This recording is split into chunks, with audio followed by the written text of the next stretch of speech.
Dear fellow commandos, I've always been suspect to these scary in-a-woods/creepypasta Greentext stories, due mostly to the fact that there's usually so few details. This is the first time that anything weird has ever happened to me, and it was on a /K related trip, so I figured I would post it here and give as many details as possible with pics and maps. There will be no walking of the dinosaur. The first part will be boring, so feel free to skim. I'm just trying to include as many details as possible. Background info. /K camping stories and infographics have inspired me to try camping. Suburban has guns here. My girlfriend left town for a weekend to go to a wedding in New York, so with the weekend to myself approaching, I decided to go camping and enlisted the help of my has-guns buddy. So, we decide to go out to the Hal Scott Nature Preserve about an hour southeast of Orlando, near a power plant. It looks nuclear, but it's really coal. It's right off of State Road 528, off of the Dallas exit, about midway to Melbourne on 10/19/13, at 2:30 or so, and stay until we woke up and shot some the next day, 10/20/13. Our loadout was me, Savage MKII with 150 rounds and 3 mags, Kimber TLE-2 with 150 rounds and 3 extra mags in belt-mounted mag carriers, Surefire G2, 2 MREs, 2 gallons of water, can of chili, canteen, 2 Red Bulls, 375 milliliter bottle of Russian Standard Gold, Benchmade auto resistor, Chris Reeve Green Beret knife, and fishing pole. Buddy. I'm not sure about everything. I didn't go through his pack. Colt Series 80 1911 plus, extra 8-rounder and 10-rounder. Mossberg 702 Plinkster and 3 or 4 mags and 100+ rounds, give or take. Shit tier flashlight, but it does have low intensity red mode, which was useful. 1 gallon of water, tarp for sleeping, some rope, can of chili, beef jerky, fishing pole, shit tier pocket knife, shit tier fixed blade knife with a sheath literally made out of masking tape. Hey, he's a very resourceful guy. Here we go. Pick up buddy, both excited. Decide to stop for water at Has Guns and Has Ammo Wally World. Have to remember to buy insoles. Mine are halfway done and barely suffice my desk tier job, and will mess me up if we walk any distance. Score. 150-round green tip valued packs and 22. Buy 2 box of 22, 1 value pack of green tip. Buddy buys 3 of 22. Buy water. Forget insoles because we had ammo boners. Arrive to the woods gate approximately 14:30, 10/19/13. Walk for about 20 minutes and decide that we are secluded enough to pop off some 22s. Just got a Savage MKII and wanted to see if it extracted properly. Fire 10 rounds each into a Gatorade bottle at 20 yards away. Wound vectors everywhere. Top off mags. Keep walking. Walk another mile or so. Take a break right where we get from trail to the woods. Actually, a cypress swamp. Because my feet hurt because I forgot my insoles. Okay, I'm good.jpg. Walk until we hit the river, then walk alongside it looking for a good camping fishing spot. Come across a place where the river forms a peninsula. There are wild pigs in the area, so we figure the peninsula offers more protection because we're more likely to hear something moving through water. Set up camp, tarp on the ground, wolf spiders everywhere.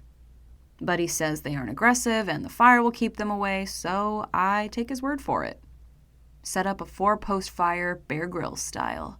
Eat chili, shoot 22, catch a fish, get bored, and pop off 10 rounds of 22 into the stream because reasons. Instantly, everything silent. Like even for my first time in a woods, I realize it's too silent. It lasts 5 minutes. Back to normal. Sun's going down, so we gather wood for the fire to last us for the rest of the night. Sun down, Buddy smokes some weed and drinks half of the 375 milliliters, I down the other half in a one-shotter. Feels good, man. Now, about 2100, drunk feeling wore off for both of us. How about this? We walk back to the car, ride into town smelling like woods, and buy a bottle. But, Anon, don't your feet hurt? Screw that shit. I'm fine. M4A. Leave everything except empty pack, sidearms, and rifles, and a 2-quart canteen. Back to the car, both sober, but the walk was uneventful and creepy at night. Feet hurt so bad, though. Like bad. Figure we check the same Walmart, Goldenrod/Hofner, if there's any Orlando bros here, and maybe score more ammo and insoles. Success! Last 150-round pack and a box of tool ammo, 223 and 7.62 by 39. Hit liquor store, buy a 750 of Tito's. I prefer it to Grey Goose, almost no hangover. Not as good as Stoli or Russian Standard, but cheaper and still very good. And 4 Red Bulls. Drive back to the gate, park, and start back on trail with goodies. But decide to go sans rifles and just bring one to share, and of course, our adult drinks. Put new insoles in, but the damage was already done. I'm having a real hard time walking now, but I nut up to the best of my abilities. As we're walking in about a third of the way after the first turn, we heard a rustling in the palmettos. Draw kimber. Perfect draw and grip, I noted to myself. Align tritium on general location of sound. Safety off. Finger on frame. Sound stops. Buddy did the same as me, good man. 30 seconds of pointing. No more noises. So we walk away, but keep an eye on our 6. Arrive at the river again and discuss the possibility of our campsite having attracted bears, coyotes, or most likely in these parts, pigs. So we decide to operate our way in, operate our way up to the campsite, and find our campsite undisturbed. Do a perimeter check, all clear. Weapons holstered, drinky time. Sipping vodka, lolling at Obama, browsing/K on my Note 2. This is where things get weird. We're laying using our packs as pillows. I'm facing east, he's facing west, just generally bullshitting. Hear a commotion that didn't immediately register, but got us to alert mode, and pointed us in the general direction. It was at my 1:30 o'clock. We stand up, look at each other, confused for 30 seconds. Hear it again, but it lasts 5 to 10 seconds. Sounds like wood ripping, but we also hear something metallic or solid. I can't for the life of me describe it, but me and him both heard it from the same location and described it the same way. Silence. Just like before, but more. I can hear everything forever. Seemingly even my blood pumping. Probably nothing, but let's let the fire die out and go into quiet mode. Happens 2 or 3 times with increasing intensity until we are really scared. Have a whisper convo with Buddy about how we aren't afraid to die and that we are the baddest MFs in the woods. Noises stop, but now we're all full of adrenaline. Still silent. And the fire has burned out and our eyes are fairly well adjusted. Hey, Anon, you want to put a round in the ground and show that who's boss? More than anything else in the world. .png. He puts 1 round in the floor, as I do. We're the baddest mofos in the whole woods. I decide it's a good idea to put another 8 in the ground, so I mag dump. Yell, if anybody or anything comes over here, I will cut your face off while you watch me make it into a meat puppet. WTF moment, go. From the 7 o'clock, about 100 yards off, we hear a loud laugh. But the thing was that throughout the laugh, the sound changed. Started out as a hillbilly-esque yee-haw lasting maybe a second. Then normal-esque. Think like one guy from a live studio audience, 2 seconds or so.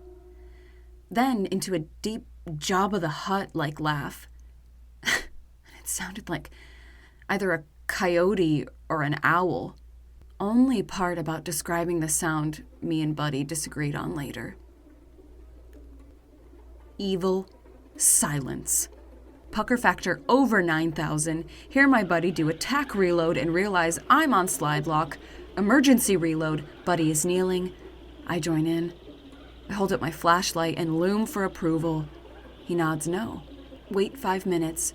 Recover mag by knee and grab out a handful of rounds from a piano case where I store reloads and load up mag and replay slot on mag carrier. Whisper about what it was, generally confused. Decide to take up kneeling position behind cover and keep slight alignment on the general area. 1 hour kneeling. Heart pounding. And still silent. Evil silent.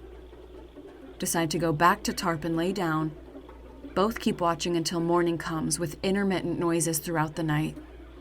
Constantly feel like we're being watched. Sun comes up, but it's foggy. Do a patrol. Find some pig tracks about 150 yards from campsite along the river, not near where either of the noises came from. Check out the location where we heard the laugh. Nothing. No tracks, no nothing. Decide not to check out the first sound because we would have to cross a river and already felt like crap from no sleep. Share a spaghetti and meatball MRE entree and some MRE dried cranberries. Shoot about 100 rounds of 45 because my feet still hurt and I don't want to carry it. Pack up and leave. Got back to the car and both recounted the same thing with surprisingly similar details. And neither of us had any ideas about what in the actual hell that was. Called my buddy yesterday, and he's been having trouble sleeping. Still has no idea, just like me. Whatever it was sentient. It understood us. And it didn't sound like a human. As I write this, I realize how stupid it sounds, and I realize that if anybody else told me this, I wouldn't believe them. But it happened to me. If it had happened only to me, I would have chalked it up to my imagination. But to me and a trusted friend of 10 years, it definitely happened. Moving forward, if any commandos find themselves in the Orlando, Florida area, I would be more than happy to make a hunting trip into there again and try to find it. If it laughs, it bleeds. If it bleeds, we can kill it. End of story.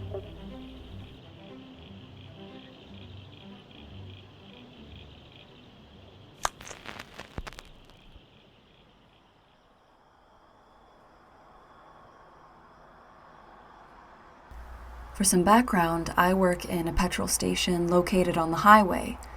Mostly night shifts, 3 p.m. to midnight, so I'm used to the weird, the creepy, and the downright paranormal. But this. Normal shift. People coming and going. It's about 7. Things are dark and store is slowing down a bit. Behind console area. Look to my left and lock eyes. Not that I could, mind you, with a woman? Frail, thin, elderly, with wrinkled skin and giant fly-eyed sunglasses on that cover half her face. Immediately get the jitters from her. She walks slowly to the door. I had to manually make it open to let her in as the auto doors didn't pick her up. Makes her way to the console. Stares at me. Can't tell. Still wearing those creepy sunnies. Can't you come outside and take a look at my car? I think something's wrong. Voice is soft in volume, but deep and resonating. Like I felt it more than I heard it. Decline, Explain policy with leaving is only staff on site. Okay then. She walks off to the toilet. Now, here is where my alarm bells start going off. Serving other customers, stragglers here and there. She comes out of the bathroom after 5 minutes, walks over to me again. There's no toilet paper. Could you come get me some? Alarm bells. Something in my head says not to go out there. Get some staff toilet paper from behind console. Here you go, ma'am. Her demeanor is sour, or as far as I can tell with those sunnies. Okay. She walks back into the toilet. About another 5 minutes, she walks back out and wanders around the shop. I watch her and notice she flicks her head in my direction every now and then, like scanning me. She walks to coffee machine, then calls out to me. Her voice is louder this time, but it feels more like a knife this time, shrill and freezing. There's no milk in here. Can you replace it? I'd like a coffee. I know I should do it, but every something is messed up alarm in my body and brain was screaming not to. Decline and say I can't leave the console at this hour of the night. She gets visibly annoyed, saying how crappy my customer service is. She threatens to contact my manager if I don't come out and change the milk. Decline and apologize, even off manager's number. She tries 3 more times to get me out over the next 20 minutes. Finally, gives up and walks off, glaring at me through the windows as she rounds the shop out of sight. Rest of the night goes by without a hitch. No creepy things, surprisingly mellow and normal shift. Still, have a sense of dread in my stomach. Swap over and leave at 12:30 a.m., walking to my car about 50 meters in the parking lot. As I get closer, the glasses, scarf, and gloves she was wearing are folded neatly. The glasses resting on top in a pile on the ground by my driver's side door. Look around, sense of dread intensifying. Quick as a flash, I unlock my car, jump in, and lock it again. No time to relax, start car, and gun it out of there. Never been so fearful in my life. That sense of dread never left. I got home and needed a few drinks before I could loosen up enough to even consider sleep.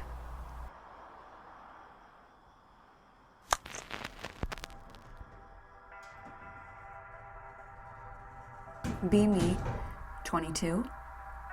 Working security for the local Walmart. Since I was the new guy, they gave me the graveyard shift. Boss gave me the camera duties since the only people going to the store during those hours are new parents or druggies. Notice the time was almost 3 a.m. when a very tall and skinny man comes in. Almost looks like a basketball player. See, he's looking for someone to help him. Probably just one of those new parents looking for formula. No one helps him for what seems like 30 minutes. Decide to just go help him myself since no one was going to. Not like I had anything else going on. Go down to the aisle he was in, and I can't find him. Go to the greeter, this slightly older woman named Angie. Angie, did you see this tall dude come in? Angie looks at me with a weird look. No one's come in since I started my shift over an hour ago, she says. Tell her I saw the dude on the camera looking for someone to help him. Again, she stares at me weirdly. The only door open is the one I'm at, dear. Perhaps you've just been up a little bit too long. Yeah, you're probably right, I told her, and decided to just go back to my station. Go back to the cameras and notice the man isn't there anymore. As in, he vanished. Not a trace he ever existed.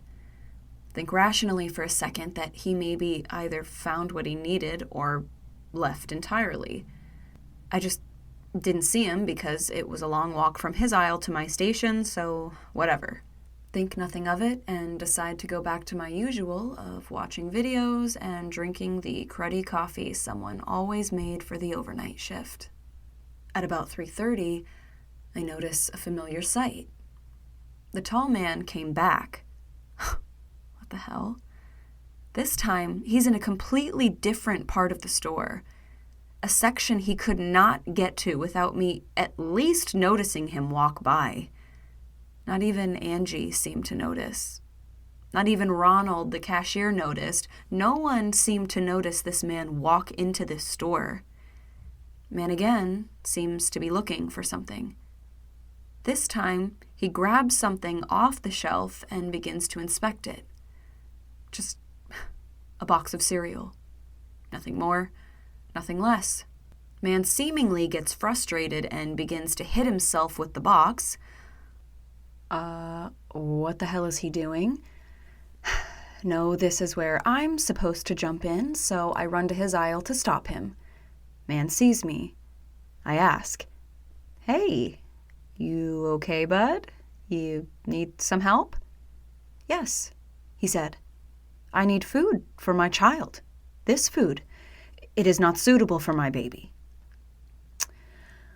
"Okay, I can help you to the baby food section, okay? Just don't hit yourself anymore, all right?"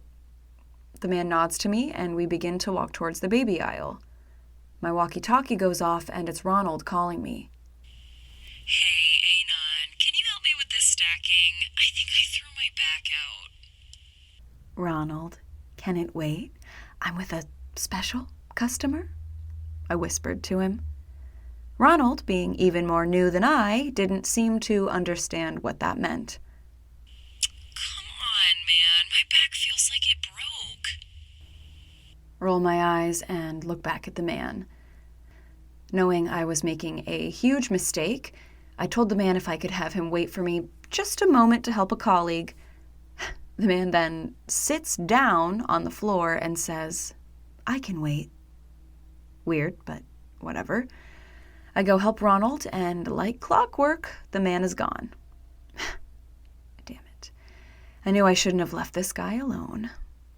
Look around the store. Can't find him. Go check the baby section, and nothing. Maybe it means he just left. I let out a sigh of exasperation, decide to just go back again to my boring station. If he was dangerous, he would have hurt someone by now. Get back to my station, almost 4 a.m. now, and my shift ends at 6. Night was not very eventful, all in all, I thought. Just as I say that, the man, once again, pops up on my screen. What the hell? I decide this time to not even wait for him to do something and just go to him. He was in the electronics section now, and as I got up to begin my long walk over to his section, I saw it. He wasn't looking at anything in the section at all. He was looking at the camera. No, he was looking at me. I know it sounds stupid, but the way he stared at the camera, I just knew he wasn't staring at the ether. He was looking straight at me. Okay, this has officially stopped being an uneventful night. I go to the electronics and meet the man again. "Hey, did you find what you need?" "Yes, my baby is well fed now." "Okay, good. Do you need anything else?" "Blue man." He called me as such because, well, I was wearing blue. "Do you watch me?" "Huh?" Taken aback by his question, "Do you watch me from there? From the orb in the sky?" You mean the security cameras?" "Yes." "Well, as part of my job, I actually do have to keep an eye on the whole store to make sure you and the other customers are safe." "Why do you watch me, Blue Man?" "Well, I don't just watch you specifically." "Are you with them, Blue Man?" "With who?" "The men. who see through black lenses. Who? The men who see through black lenses. They see me. They watch me. They follow me. You mean like people wearing sunglasses? Yes, black lenses. They are always following me, always watching me for my child. At this point, I was going to call for a loony bin transport, but then the man continued. The men who see through black lenses want my child, Blue Man. And why do they want your baby, sir? At this point, I just indulged in his ramblings in the hope to just walk him out of the store. He said that his child, and in fact him, were not from this planet, but another planet far from ours. My planet is not very special, Blue Man, but we have secrets. Secrets that are not to be known by your planet. Like what? The man looked at me. Blue Man, if I tell you, you too will have men with black lenses looking for you. I'll take my chances, I said jokingly, but the man obviously took this very seriously. Blue Man, I shall trust you. I knew this guy was insane, but for some reason, I was kind of excited to hear these secrets. Blue Man, do you know of your moon? Yes. It is not your moon. My people gave it to you. We allowed for gravity to be given to you. Through our transportation methods and advanced science, we're able to make an artificial moon for you so you may be able to stabilize your evolution. You mean like you guys were ancient aliens? Yes, we are the ones you speak of in legend and folklore. We have traveled to help other species, other races to evolve from primitive beings to what you are today. Humoring him still, I ask, okay, why would your people go through so much trouble to get my people out of their primitive stages? To prepare you for the Great Awakening, the Great Truth. The what? The Great Awakening, Blue Man, the time where all truth, all secrets, all legends are to be revealed to the universe, to all living life forms, to give them a higher sense of self. Okay, but that doesn't answer why you need to advance us at a higher rate than what would naturally occur. Because those species that are too primitive will either die from shock or be so enraged at the great truth that they will kill each other in wars. At this point, I just decide to lead him towards the door, and hopefully he lets me and the store be. The man begins to tell me one last secret. Blue Man, remember, the men who wear black lenses will one day come for you. You already know too much, too far into the depths. He says he needs to give me something, but can't seem to find it. I tell him that it's okay, and to just go before he attracts the men who wear black lenses. He says he will be back once he finds the item he needs to give me. He says the item will protect me from them and will show them I'm not a part of his race, but a hopeless bystander. I nod politely and let him be on his way. I tell him if I see any black lenses, I'll be sure to tell him. The man doesn't come back that night, and I don't see him for what seems like an eternity.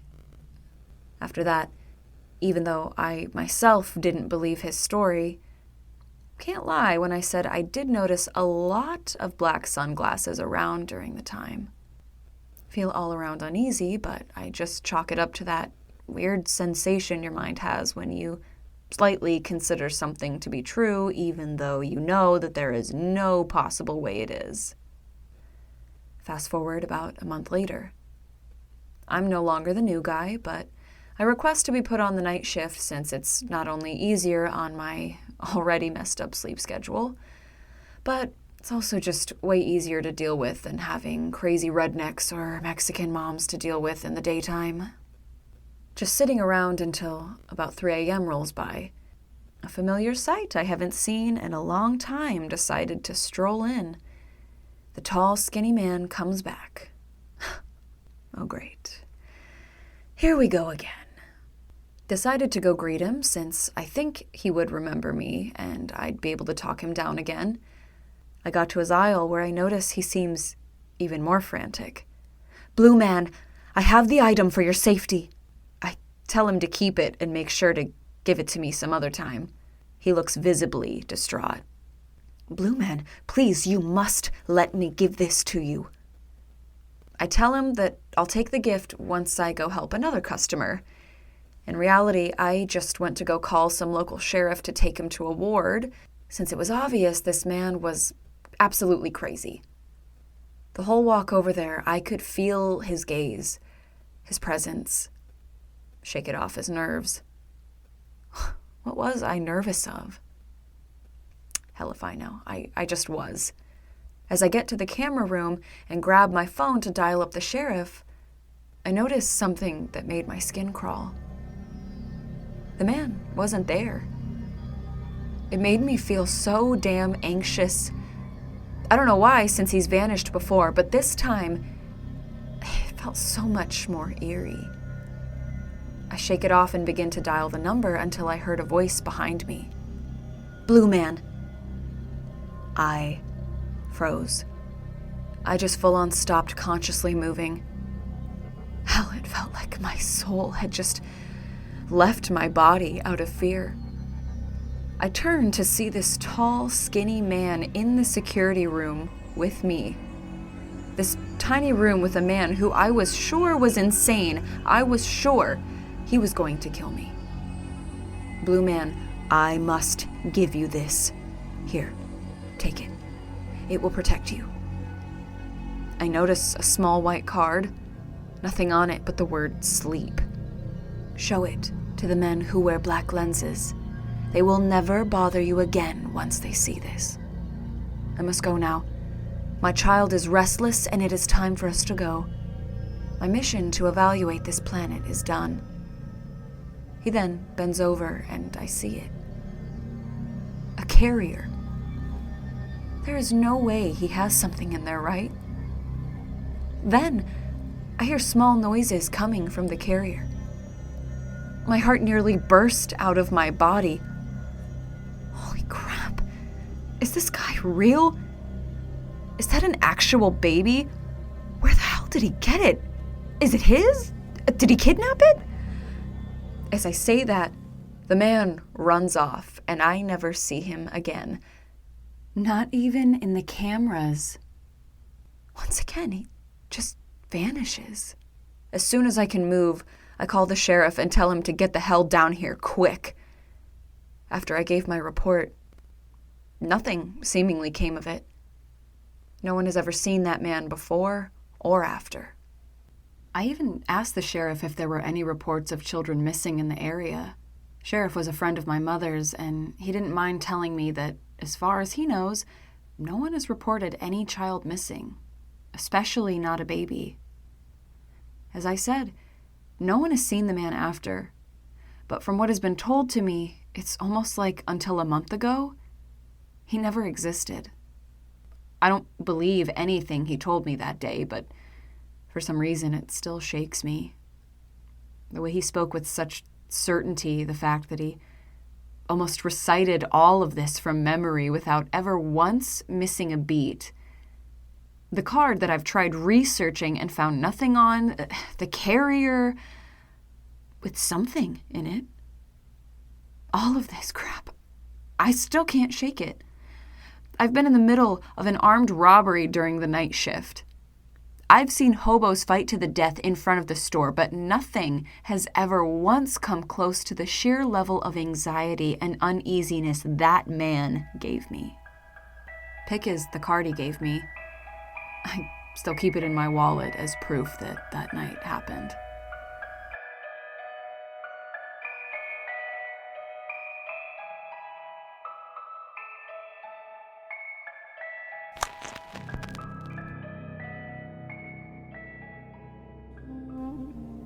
Be me. Visit Algeria with family in 2009. Visit cool places around the coast. Find a tourist attraction where they let you cross the Sahara with a party of people. Most of the trip is uneventful. We reached the Libyan border. This is Gaddafi's Libya, so border control is very strict. We had to stake out in an oasis town till they processed our passes. Evening comes and our party gets a barbecue together. We're talking about the journey, but one guy is absent. A Greek dude who's mostly very talkative is staring out into the desert. I look towards the direction he is. The sun still slightly pops from the horizon. Cool, I think. But then I notice the people. In front of the sun, a group of silhouettes is standing maybe 300 meters away. I want to look away, but can't. I stare for a few minutes, and a tap on my shoulder knocks me out of it. I walk up to the Greek dude and tap him out. He looks at me and shouts, "Wow!" He starts telling everyone about the silhouettes. The guide quickly shuts him up. He tells us not to stare because the sun messes with your eyes. Clearly bullshitting, but okay. We get shooed off to our rooms. I'm chilling out with family when we hear frantic knocking. It's the Greek. He's freaking out. "You saw it. You did. I know you did." He kept talking about the silhouettes. He then dragged me out of the room and told me to follow him. He told me to look around. I saw small blue and yellow dots in the horizon. No matter which way you looked, they were there. Greek is going nuts. Then two of the blue dots start getting bigger. I tell Greek to shut up. The dots get very bright. A bright light illuminates my body. I start feeling very exhausted. Me and Greek fall on the ground. We both start vomiting. Then someone comes out with the brightest flashlight I've ever seen. I get a glance at what was being illuminated. It was a humanoid figure. It was wearing a skull covered in arms. Pic related is a sketch of what I saw. It retreats back into the darkness. This dude screams at us in Arabic. The guide comes and slaps us with a sandal, tells us to get in and not come out until dawn. Dawn comes and we pass through Libya with no trouble. The whole journey, me and Greek are silent. Guide doesn't even want to look at us. When we come back to Algeria, Guide advises us to go to a hospital. I do. Doctors ask weird questions like, any bad dreams, hallucinations, relatives seeming like strangers. Answers no to all. They let me out. Feel uneasy the rest of the trip.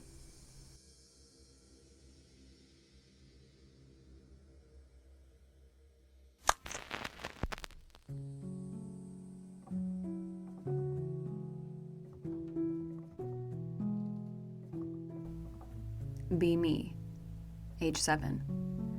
Mom left Dad for an aging bassist in a shit-tier hair band. She ends up ODing on heroin a few years later. Whatever. Screw her.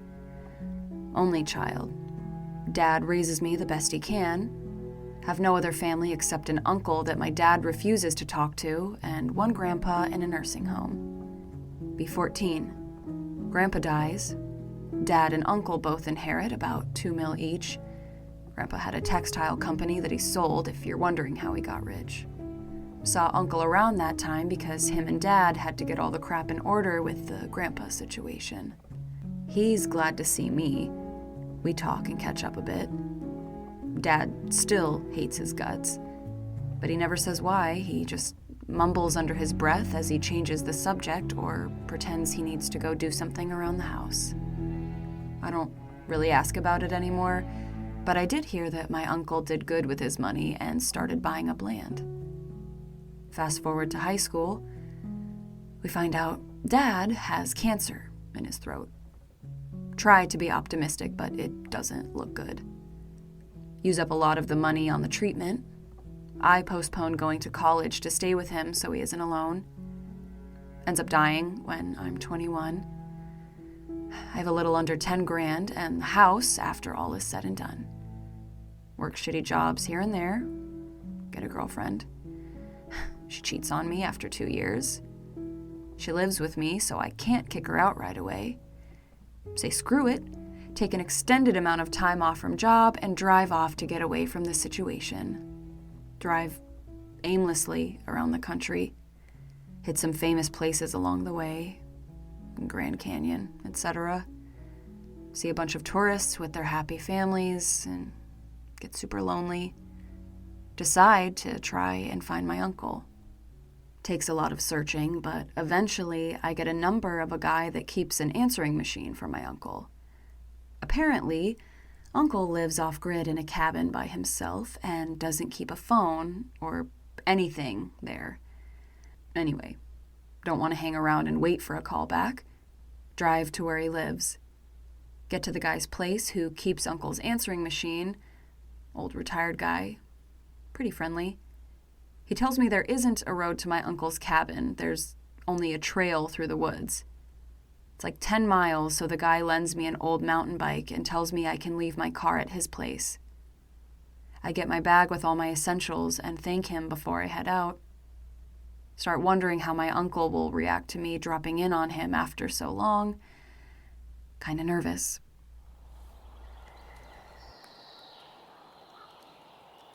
Pass a few ponds and small lakes. I can't believe Uncle owns all this land. Get to cabin. Uncle is outside and staring at me like a psycho. He seems kind of paranoid. I yell to him and tell him it's me. He lightens up quite a bit, seems happy to see me. Get the, "You've grown so much, didn't recognize you." Get inside, and we start catching up. He makes some food. I tell him my situation. He says I can stay with him for a while. Feels good. Next day, we just hang out. I see he has a ton of journals that he's been writing in every day since he was 10. My dad had some too, but he quit after a couple years. Uncle said I can read them if I don't mind seeing some mildly questionable stuff. I guess he was pretty honest when he wrote, "Spend a lot of time reading those journals, learning more about my dad's family. Eventually, I want to get some stuff that my uncle didn't have at his cabin, mainly beer. In the morning, go back to the car and head to the nearest place for some supplies. Shitty gas station. Get back and ready to hit the trail again. Old man comes out and I talk to him a bit more. He asks about family history. Tell him Dad and Uncle didn't get along. He tells me that it might have to do with the lake disappearance." What disappearance? Apparently, a long time ago, this area was a popular camping and canoeing spot. People would pay like a regular campground and carry their canoes in there. Uncle used to live in a different spot, and he would come here every year when he was younger. Old guy tells me that one year a dude disappeared there. His tent was all torn up and there was blood everywhere. Only other person on record that was there at the time was my uncle. There was an investigation and everything. My uncle got cleared eventually, and the dude was just never found. I asked him what he thinks happened, and he says he has no idea, and that I should ask Uncle what happened. This was really unnerving at the time. I figured this is why my dad broke off contact with my uncle. Head back to my uncle's with the beer and other goodies. Not gonna lie, that information changed my image of my uncle. Decide not to bring it up right away, but I really want to know what his story is.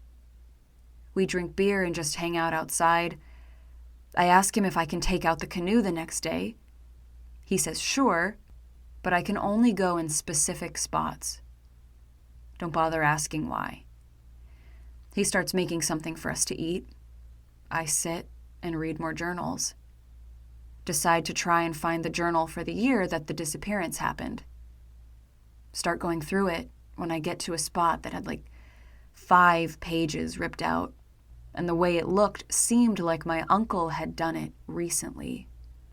All the other journals that I had looked through had all of their pages, so I was pretty sure he had done this at some point after I took an interest in the journals.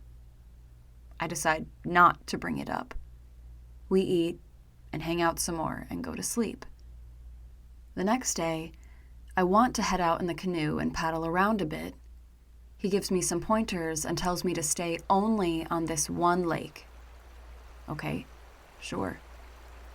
I paddle around for a while, hugging the shore mostly, kind of scared to go into deeper water. Eventually lose sight of cabin. It's a nice day. Lots of wildlife. I see an odd-looking area offshore. There are a bunch of chopped down trees and it's really overgrown. But it looks like something used to be there. I decide to check it out and find out that it's an old overgrown trail. Also, it looks like someone tried to cover it up with logs and debris to hide it. Too curious to leave it alone, get out and walk through the thick vegetation. Follow what is left of the trail for about a quarter mile. Come out to a different lake. It is dead quiet. No wind, no animal sounds, no bugs. Get a super weird feeling like someone is watching me. Start walking out on the rocky shore. Realize it's way too quiet here. Even the water seemed to be too still. Decide to go back to the canoe and head back to the cabin. Uncle is out and waves to me, asks me how it was. Tell him it was fun. Ask him about the other lake. His face goes blank as he looks off in that direction. Says he told me not to go to any other lakes. Says he told me not to go to any other lakes. I tell him I just walked there. I didn't take the canoe over. He tells me to never go there again, or I would have to leave. He tells me he doesn't want me going in the canoe again. He seems pissed. Okay, whatever. He disappears for a while. I decide to get more beer. Get back to the cabin, and Uncle still isn't there. I decide to hold off on the beer and make something to eat. Uncle gets back, and he's pretty quiet. Things are kind of tense. I just end up sitting around until bedtime.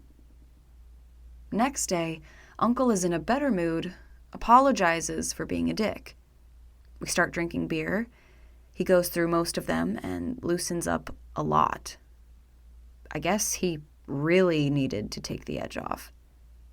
I ask him why Dad and him never got along. He just kind of brushes it off, so. I ask him if it has to do with the incident on the lake. He gets quiet for a moment and asks me what I know about it. I tell him what the old guy told me. He gets quiet for a really long time and just stares off in the direction of the lake with the overgrown trail.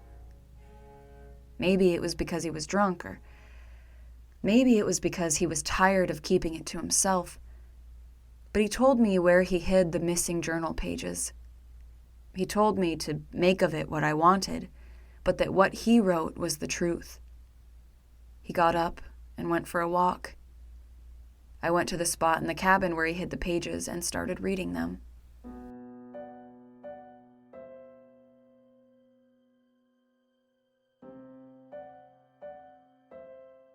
First page is from the day before his trip out.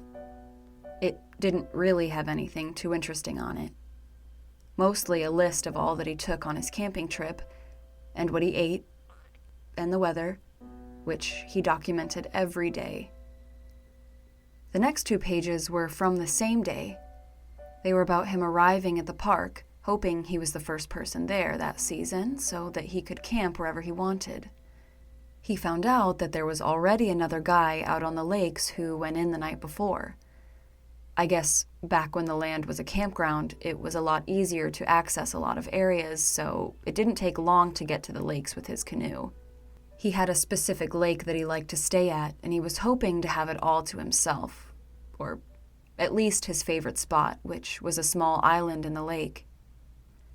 When he got onto that lake, he saw smoke on the island and a red tent, so he was disappointed that his spot was taken.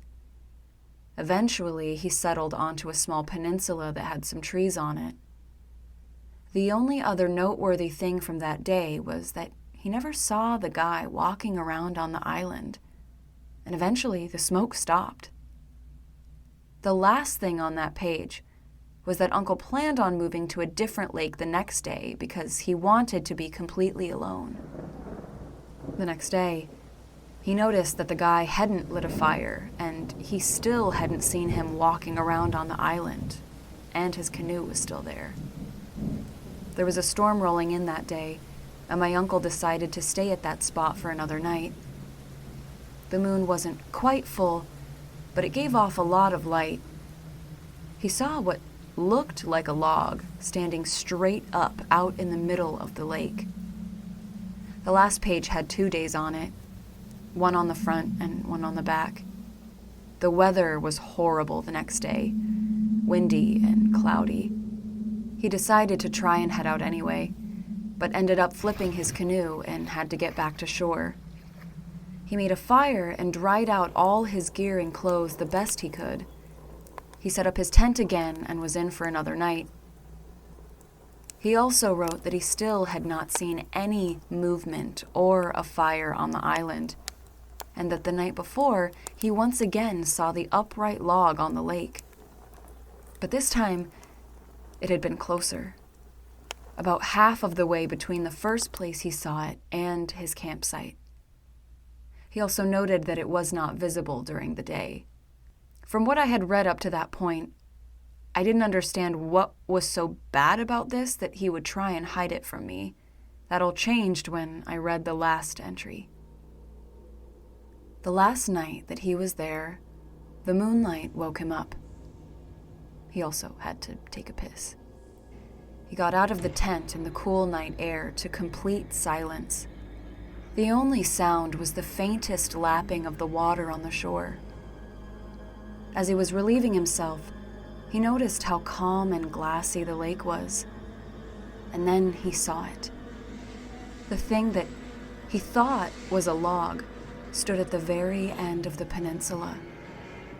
Now that it was on land, he could tell that it was alive. A pitch-black figure, almost 7 feet tall, wearing what looked like wet robes. He crawled back into his tent, his heart racing, and pretended like it wasn't there. Then he heard the voice of a child in distress. "Can you help me? I'm lost." Followed by a low giggling and random whispers around the tent. Don't wake him.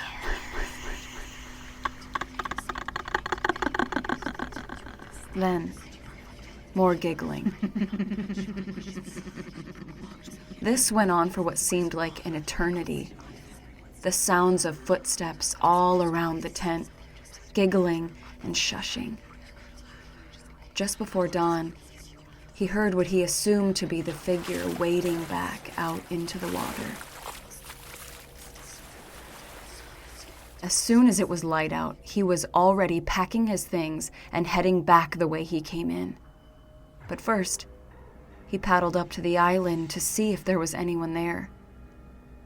All he saw were the remains of the first fire, the tent torn apart on one side, blood everywhere, and strange symbols drawn onto a big boulder. He reported the man missing, but he never told anyone about what he saw that night. After I was done reading, I just sat there until my uncle got back from his walk. It's still out there," he said as he looked towards the lake. He said that he bought up the area over the years and tries his best to keep people off of that lake. He says it's cursed. That didn't stop me from going back once more to see it, but that's a story for a different time.